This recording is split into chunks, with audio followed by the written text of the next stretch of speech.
All right. Today we're going to do a little mini lesson or discuss order operations. So you may want to pause it right now, pause the video to jot down this little chart to take some notes. Okay. Let's go ahead and jump in. So we have, let's go ahead and discuss the order operations first. The first thing that we have up here, we call that parentheses. And the G stands for groups. Okay, and we have our order operations because there's an order to solving when you're doing numerical evaluation. You have to follow a particular order, and the very first thing you look for are groups or parentheses. You do what's inside the groups, or you do what's inside the parentheses first. The next level that's called exponents. That's what the E stands for, exponents. Sometimes you may refer to them as powers or power of. Okay. The third level, the M and the D. The M stands for multiplication. The D stands for division. And the last level, the fourth level, the A stands for addition and the S stands for subtraction. So on these levels in particular, you must work from left to right. So we want to make sure we add that arrow there. You always work from left to right. We'll take a look at some problems to really to talk about what that looks like. Now, for identification, what do these things look like? Well, parentheses, that's what parentheses look like. Other grouping symbols are brackets or braces. Oops, that wasn't nice. There we go. So that's what parentheses and or grouping symbols look like. Exponents. Well, exponents might look a little like this. So those exponents are the numbers that are in the air. Okay, that's what those exponents are. They look like they're in the air. That's one way to identify them. The little number in the air. All right, multiplication and division. Well, what does multiplication look like? So multiplication can be represented with a dot, one number in parentheses, or both numbers in parentheses. Either way, that represents multiplication. What about division?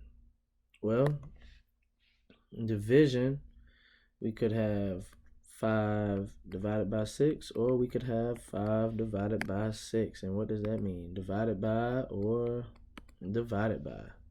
Okay. So that is what multiplication and division look like. Addition, obviously, is going to have a plus sign, and subtraction is going to have a minus sign. Those should be easily identifiable. So, all right. An expression is shown. 3 plus 8 minus 4 times 2 minus 12. Create an equivalent expression that includes a set of parentheses so that the value of the expression is 2. All right, let's highlight some major parts here. First, we want to pay attention to the fact that they ask us to include a set of parentheses. And the second part we want to pay attention to is they want the answer to be 2. Okay? So, essentially, we're just going to be placing parentheses somewhere in this problem to see if it's going to equal, when we're done, if it equals 2 when we work it out. So I'm going to work left to right, and I'll start by placing my parentheses here, and then we'll work that out. So if I place the parentheses around the 3 and the 8, and order operations, they have us do the parentheses first, so that would be 11 minus 4 times 2 minus 12. Okay? And here, let me write it over here too.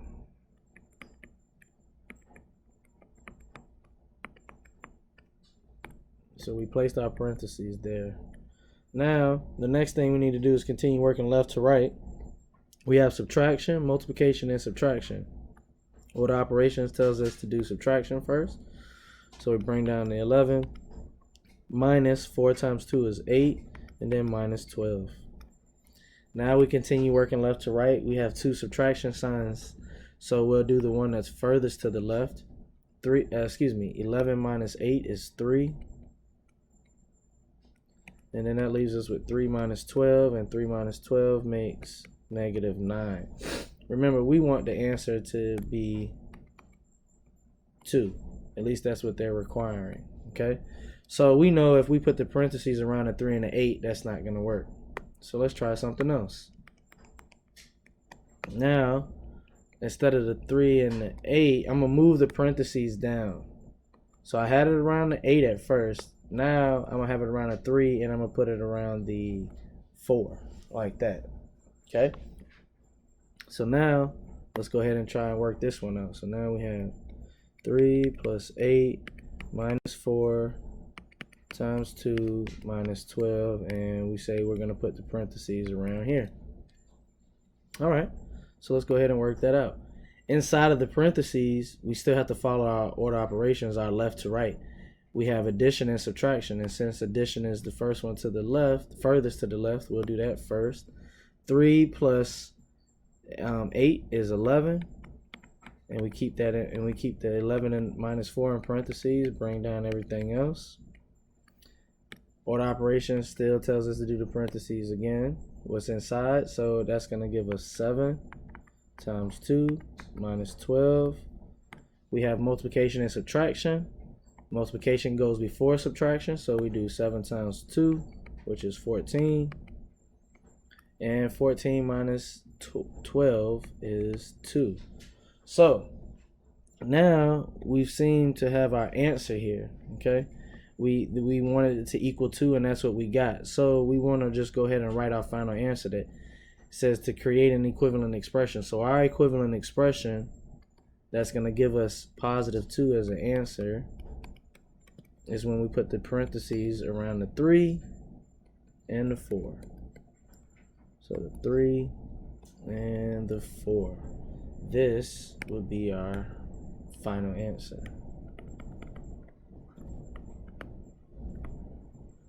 All right. Okay, let's take a look at number 2.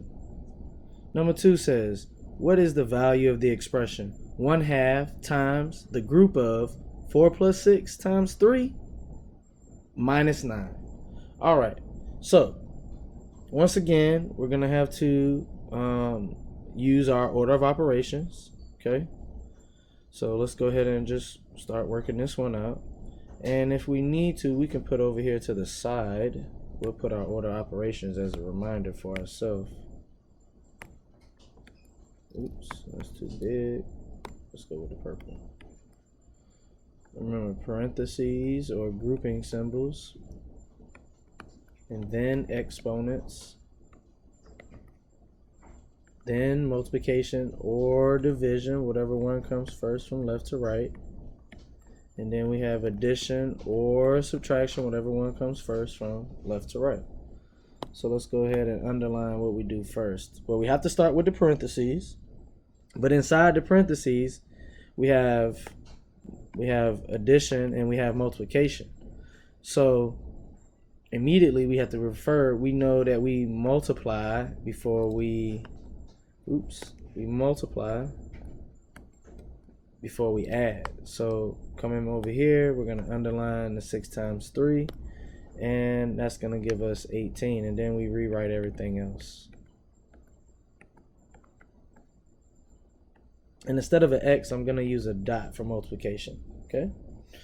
All right, now, according to our order operations, we still have parentheses, so we stay there. That's going to make 22. So when you read this third line, it says 1/2 times 22 minus 9. We have multiplication and subtraction, and of course, remember, we always multiply before we add or subtract, because multiplication is and division is on a level above addition and subtraction. We just really want to focus on this part. When we're looking at that, you can read that as 1/2 of 22. So whenever you multiply a half times something, you're really just doing half of that number. So half of 22 is really what? 11, right? So half of 22 is 11. So we put 11 minus 9, and we know that 11 minus 9 is going to give us 2. So going back to number 2, it says, what is the value of the expression? The value of the expression is 2. So 2 here would be our final answer. All right, number 3. A numerical expression is evaluated as shown. So we're going to be paying attention to all of this here, okay? In which step does a mistake first appear? So one more time, we have a numerical expression is evaluated as shown. So the numerical expression is what's highlighted. This work is the numerical expression being evaluated. So the highlighted is the numerical expression. What I have circled in blue is the work shown for it to be evaluated. We want to know where the mistake happens.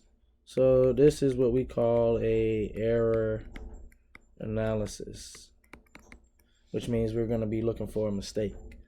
Personally, one of the most direct ways to figure out what the mistake was is to do the work yourself. So that's what we're going to do. We're going to rewrite this 1/2 times 6 times 1 plus 7, and all of that after you're going to add that to 11.